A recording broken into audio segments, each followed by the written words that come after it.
السلام عليكم. فاكرين في اول فيلم في شقة مصر الجديدة لما أبلة تهاني سوحت العيال وقالت لهم ان ادم وحواء في الاول كانوا شخص واحد وبعدين اتقسموا نصين، ومن ساعتها ان كل واحد فينا ماشي يدور على النص التاني، اللي هي اساسا فكره افلاطون اللي اساسا جايبها من الميثولوجيا الاغريقيه، ان البشر كانوا كائنات كامله باربع ايدين واربع رجلين وراسين، ولسبب ما زوس غضب عليهم وقسمهم نصين وحكم عليهم كل نص يدور على التاني. سبحان الله يا اخي، الفكره دي ما بتقدمش، كل كام سنه تطلع لنا في ثوب جديد.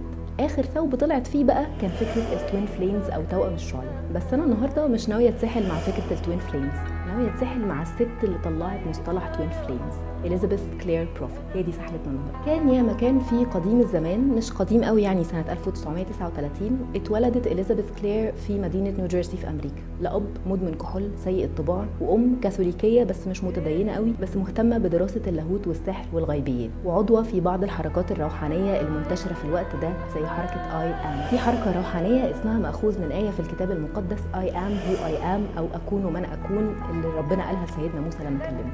المهم بعيدا عن الحركه دي يعني، تمر السنين وتكبر إليزابيث تبقى عيله صغيره حلوه كده، وتبدا تمر بنوبات صرع مش مفهومه، تفقد فيها الوعي وتصحى مش فاكره حاجه. وان كانت لما تصحى بتحكي انها كانت بتشوف زي رؤى او احلام، مره تشوف نفسها كانت على ضفاف النيل، مره عند شلالات نياجرا، وطول الوقت بيبقى في حواليها زي كائنات نورانيه، ودايما كانت بتبقى حاسه بشيء من السكينه والسلام. وهي صغيره مامتها قالت لها ان اللي هي بتشوفه ده ممكن يكون ذكرياتها من حياه سابقه، بس لما كبرت مامتها اعترفت لها انها حاولت تجهضها وخدت دواء عشان الاجهاض، وان الدواء ده كان فيه ماده بتاثر على نمو الاعصاب والدماغ، وان هي ممكن يكون ليها علاقه ما بنوبات اللي كانت بتجيلها دي. بس الموضوع مش هيخلص عند النوبات والرؤى.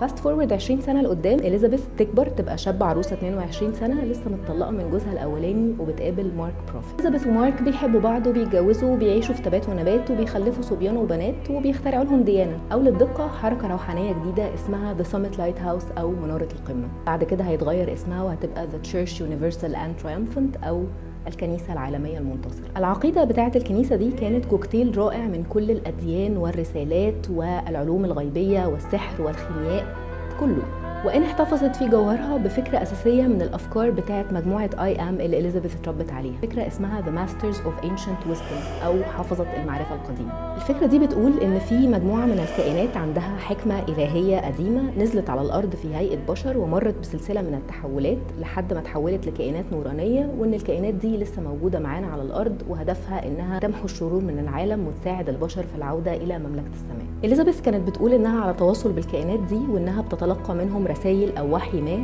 كانت بتسجله وتنشره في دورية اسمها Pearls of Wisdom أو لآلئ الحكمة، وكانت بتبعت الدورية دي بالبريد لأتباع الكنيسة بتاعتها. اللآلئ دي كانت عبارة عن ديكريز أو زي فرمانات كده، مجموعة من الأدعية أو الأذكار الناس المفروض إنها ترددها كل يوم، وهي بتتخيل لهب بنفسجي كبير بياكل كل الشرور اللي على الأرض. الطقس ده كان الهدف منه تطهير أرواحهم والاستعداد للعودة لمملكة السماء. أفكار إليزابيث كانت متأثرة بشكل كبير بالأفكار الموجودة في الديانة الهندوسية، زي مثلا فكرة الري انكارنيشن أو تناسخ الأرواح، وفكرة الكارما، وده كان واضح جدا في تعريفها لمفهوم التوين فليم في الكتاب اللي قدمته سول ميتس اند توين فليمز. في الكتاب ده إليزابيث بتقول ان التوين فليمز دول روح اتخلقت من نفس اللهب الابيض ونزلت الارض في جسمين مختلفين، ان وظيفه الجسمين دول او الاثنين دول ان هم يلاقوا بعض تاني.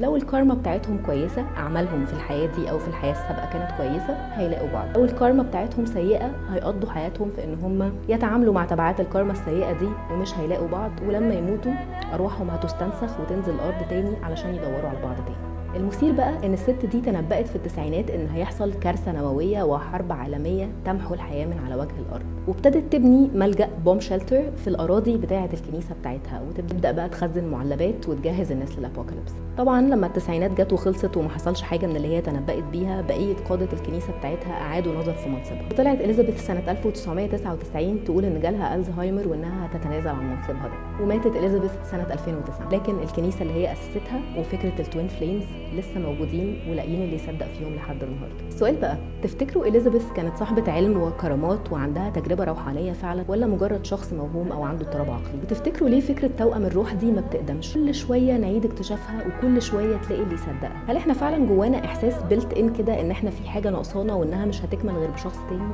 قولوا لي في الكومنتس انتوا رأيكم إيه؟ لو عجبتكم السحلة دي لايك، شير واسحلوا أصحابكم، وللمزيد من السحلات في زرار ما دوسوا عليه.